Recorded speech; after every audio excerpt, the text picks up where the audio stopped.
that huge that people believe that there's no impact on that huge problem, whether it's war. Like, how can I stop the war? I can, right. but if there's would be the message that it's still there, and you can make the difference. It's actually there are ways to help. It's ways to change the situation to better. That's actually a good example about this, how a lot of people can change something or get to the goal by just with their just small impact to that. That's the Serhiy Pritula, that's the charity fund in Ukraine, how they were collecting, gathering money for Bayraktars. And, that's the way how even your €1 can be counted in the big picture. Right. The little efforts cannot be. I'm sorry. I would say that could be the same with these startups and brands that think that their message does not really change anything. That's not true. That's all about branding that makes the difference. Yeah, and I think that goes into one of the areas that we are looking at in terms of visual representation, and the flags, the Ukrainian flag on that is kind of like a visual representation right now of a specific brand action of today in this new trend that we are looking at. Would you say that that is an aspect of visual? Because of course, when we talk about visual language in branding, of course, we are looking at the whole of it, the logos, the fonts, the illustrations, colors, patterns, and all of that. And even though the visual language is sort of competing a lot with content creation in terms of, say, other form of content creation, say, for example, on Pinterest and Instagram. And but would you see, now that we are talking about brand representation, and in terms of the war, for example, would you say that even the flag itself kind of serves as a useful visual language? I would say that actually the flag is a very strong visual language. Yeah. That's the meaning behind. That's a lot behind this, just the flag. And in branding, it has the same way with this visual, just the visual language. Sometimes it could be, I would say everything goes to minimalism. It would never change probably the next couple of years, because people are just so overwhelmed with information that they want to see something simple, something meaningful, and that they can spend minimum time for understanding the concept and the idea behind, like how the brand can solve their problem. So this visual signs are still coming to be simplified, and even I would say that it could be still like an image or a phrase, but something that just you spend 2 seconds to understand how clean, how nice it is, and what is the meaning. Do you think that minimalism will in this, even like colors or simplifying things, do you believe it will keep in trends for next couple of years? Minimalism will keep up, because just precisely from what you mentioned in terms of the volume of content we have right now, the volume of information we have, and more we have an overload of content and information. And so rather than so we are going to have minimalism is having a comeback. And I'll say that the visual language is making a comeback, because there was a point at which and it's precisely because of the overload of content that we would now see more visual language, more visual elements being minimalized in such a way that you receive just a bit of information with just one text message, for example, with just a picture. So now, of course, we are going to see then the increased in, say, WhatsApp marketing, where you just simply receive simple information or with an image and the kind of content that you want. So I think that more and more we are going to see, we are going towards where we are going to be more minimalistic in our communication. So I definitely see that. I definitely see that is a trend we are going. Absolutely, I agree with you with this minimum text and maximum meaning. And that is also a problem as well. It raises another problem where you have minimal text and minimal information. That then leads to a situation where people decide on very little information.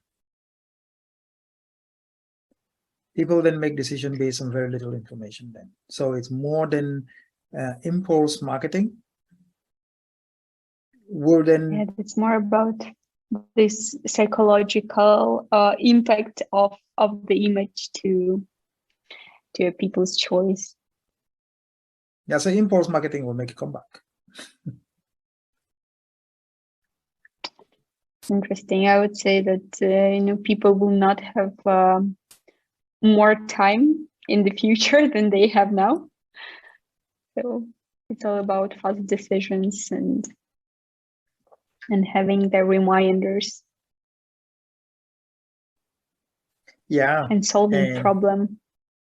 Are you seeing then marketing via text messaging? Do you think that would be much more relevant than in the future? I think it still depends on the sphere. This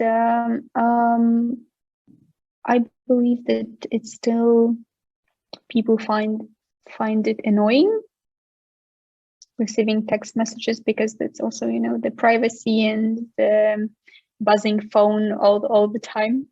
Right. And I would say that that's more annoying that has the positive impact. But it's nice when people receive. I would say so.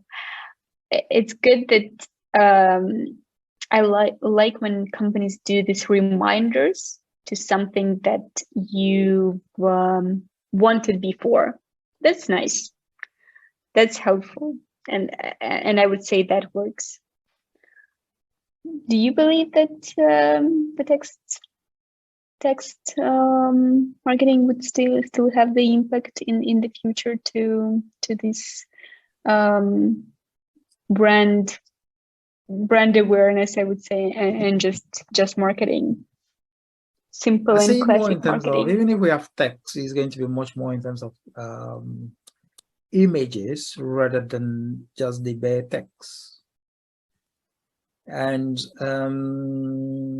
quite frankly, though, I think WhatsApp messaging will replace just the text message that is the traditional text message. The traditional text message. I think that would definitely be replaced by WhatsApp marketing more.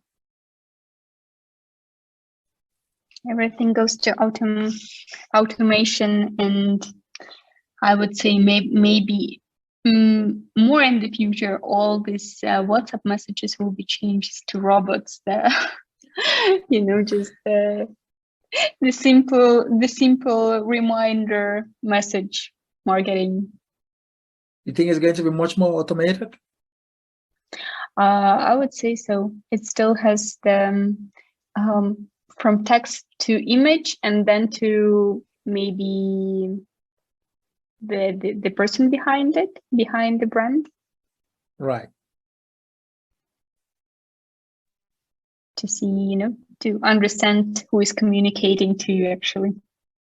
Yeah, because brand personalization will still remain. So the brand personality will always remain. So there would be no need to take it out. So it will still be there. So there'll always be a way of wanting to have the voice behind the product. So the brand voice will always be there. Yeah, I think the brand personalization that will never actually change, because it's again about being truthful and about showing the customers who's making this magic behind the process of whatever the company does. Yeah. Yeah, but I think, well, like we know now, of course, video and pictures, that would be the key element, of course, in branding, visual language in general. That would still be there. But the form in which it takes, we'll see how that goes. I believe that now everything goes to simplifying things, even like starting with logos, ending up with this messages. The shorter, the better. then it works, because there's more chance that people will read that or will look at your picture. The image, then we'll just have this long read. Right, with actually this short message behind it.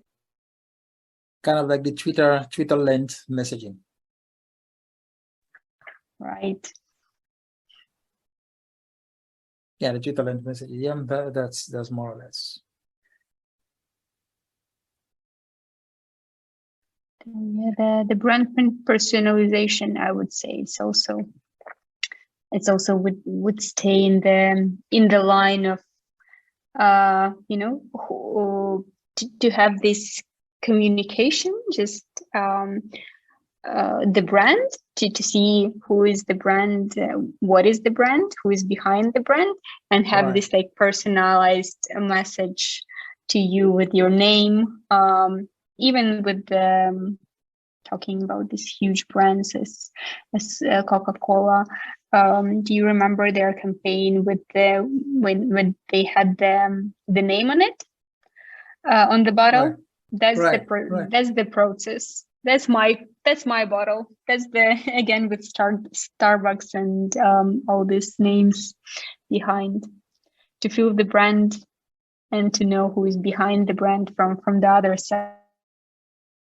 It creates that really raises the customer engagement and brand loyalty.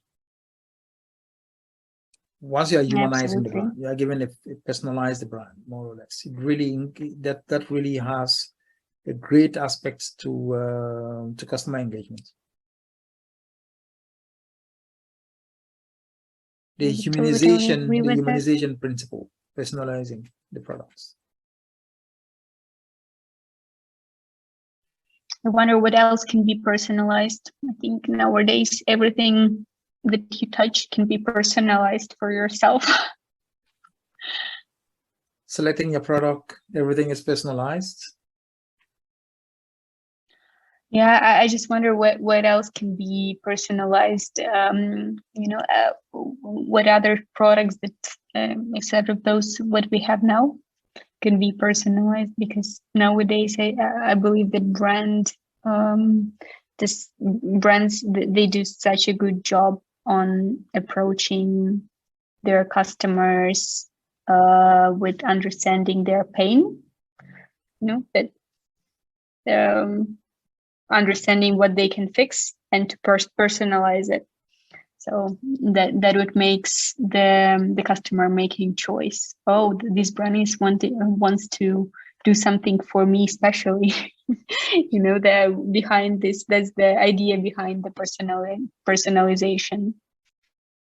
Do you think Tesla would get to the point where the personalized car testing, that you don't have to Car be at the testing. factory, you don't have to be at the nearest factory or to the nearest car agency to buy, but you experience Tesla? Do you think they will get there? I think that the Tesla would. I'm not sure if they are doing that, but just even saying the name to the owner, that's already the personalization that you have, and then just adjusting everything for your comfort. I would say that's also personalization that That you is can personalization, yeah. do.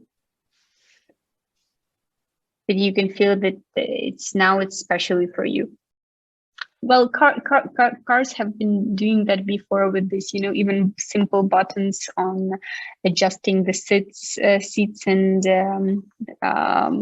height and how close to the according to person size. Right. That's also personalization. Old, simple, but works. Yeah. Yeah, you asked the question, what else can be personalized? It's not really a complex question, but I do think that there are several things that can be personalized. But what I'm thinking of, yeah, the experiential aspect of it, to experience the car itself, or a car that is much more complex, like some other products that you can buy. Mm-hmm. But personalization is definitely the way we are going, but it goes beyond just personalizing it. It's more or less giving a face to the brand itself. That we are not only going to encounter the products, services, and the brands, but encountering the products like we're encountering the brand as we are encountering individuals. So giving kind of like a face to the brand itself.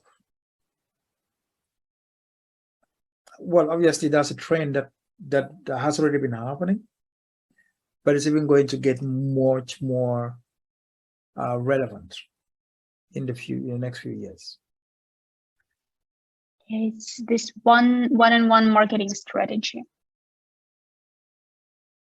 to have the feeling that it's one-on-one from the brand to the customer, without this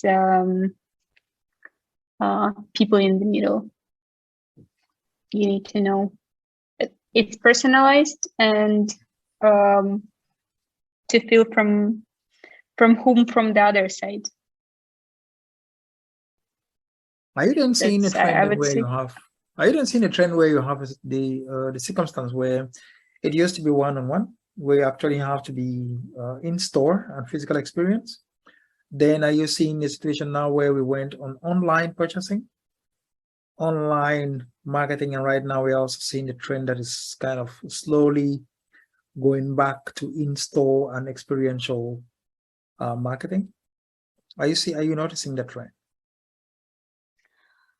Yes, I would actually say that this online purchasing, that's even can be more personalized, because you can have this dynamic content on basing on the people experience on your website before, and in just the offline stores, it's just more about the brand concept itself, and that means that you have the filter of the customers who align to you as a brand or not. Right. And in online marketing, I would say that it's much more flexible. With the digital marketing, you can personalize so many things, and to show people, that exactly what they want to see and how they want to see basic on your product. Right. Do you see that? Do you also see that trend, that it's going back to the offline stores and how that can be all personalized? Yeah, what I see, yeah, definitely more in the question of people more and more want to see the kind of services that are offered online, want to see that offline. Kind of that sort of a personalized kind of services that is offered online, they want to see that translated offline as well. So the kind of experience that they have. So basically, it's a situation of, I think there's a cross-pollination there of tactics, more or less. You know, the kind of services that you are being offered offline, you want to be offered that online. And Apple, as always, is kind of at the top of this, where the kind of services that you receive online on a typical Apple website, you will receive more or less that sort of service at the shop. So you have the entire personalization process is both digital, is both offline, and is both offline and online. So you have kind of like a synchronized customer journey. I think that more and more brands are sort of looking at this as a model in dealing with customer service, where you still have, even though you have the customer experience online, but the experiential process offline as well is just as important, if not more important. I would say that the offline experience is more important than the online. So do you feel that people still would miss this, just they would want to touch something still to have that kind of experience, and in online it can't be personalized as much, that they will just want the way it is? Yeah, customer service today is not, definitely that's one of the trends that we have noticed, of course, over the last 2 decades. Customer service today is nothing as it was 20 years ago, of course, or even 10 years ago, it wasn't. You know, customers are much more demanding of the brands in terms of what they represent. We started earlier in terms of the conversation, in terms of what brands represent. We talked about, obviously, from the transactional to the relational element of branding, of brands. And that, of course, is related to how personalized the kind of services that the brands are offering. So customer service has really moved away from the transactional to the relational. If they don't relate with your brand offline and online, so then you're in trouble as a brand. So that's where your brand value really falls off. So customers today want a kind of a synchronized process of marketing, synchronized process of customer service, where the kind of service that I receive online, they want to receive online, and each cross-pollinates and offer or add value to each. If you order a product online and you have to, if there is an issue with the product, there should be a shop nearby where you are able to have the kind of a service that is done within 24 hours. So what you notice as well in the trend is that customers want the same, let me put it this way, customers want the same quick service they have online, they want to have that offline. Yeah, I also see this trend. I see how people are just getting annoyed of when they have to wait. It's like they have used to that everything, how it's in good companies, the customer service is that good that you can solve your problem fast. So I also see this trend that people are just getting annoyed when something does not work, and if it can't be fixed from the first time, then it's just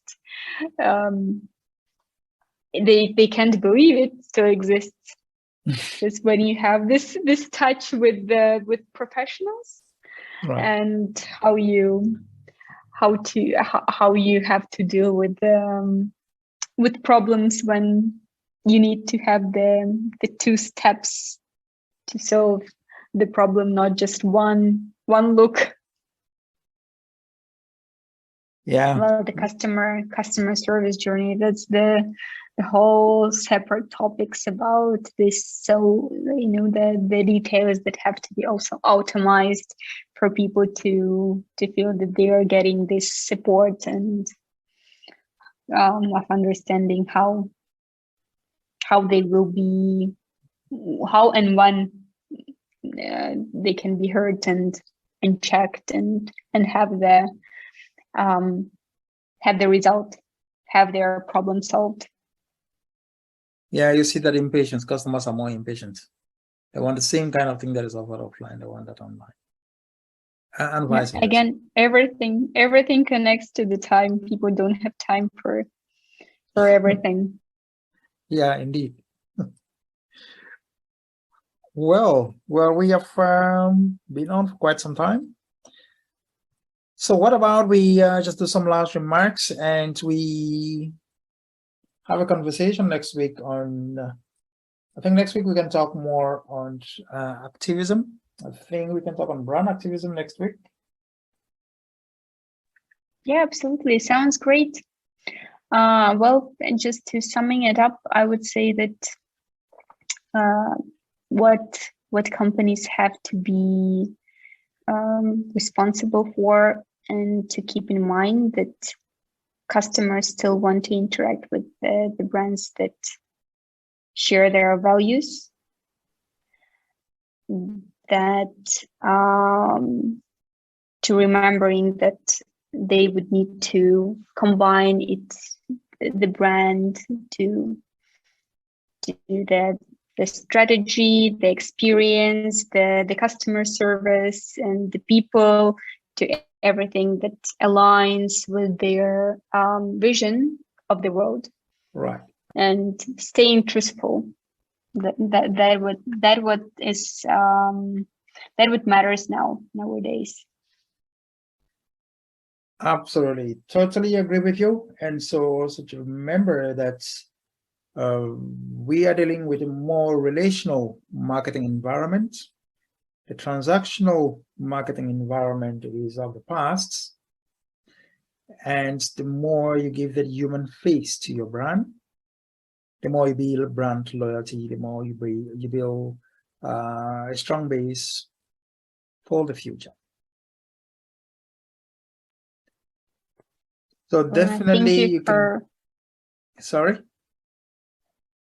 Go ahead.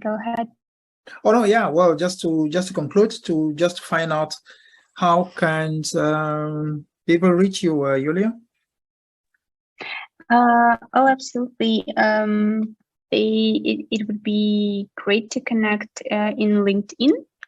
I will just spell my name. It's Yuliia, and my surname is Chornei. I hope you can just find me in LinkedIn, and that would be the great first point to get in touch. Definitely, Yuliia. Thank you very much for being this week on This Week in Branding. And so definitely listen to the podcast on Spotify, Amazon Music, Google Podcasts, as well as on YouTube, This Week in Branding. And so this is our segment today in branding with Yuliia. Meet us next week again for more. Thanks and see ya. Thank you, Bruno. That was my honor. You are welcome.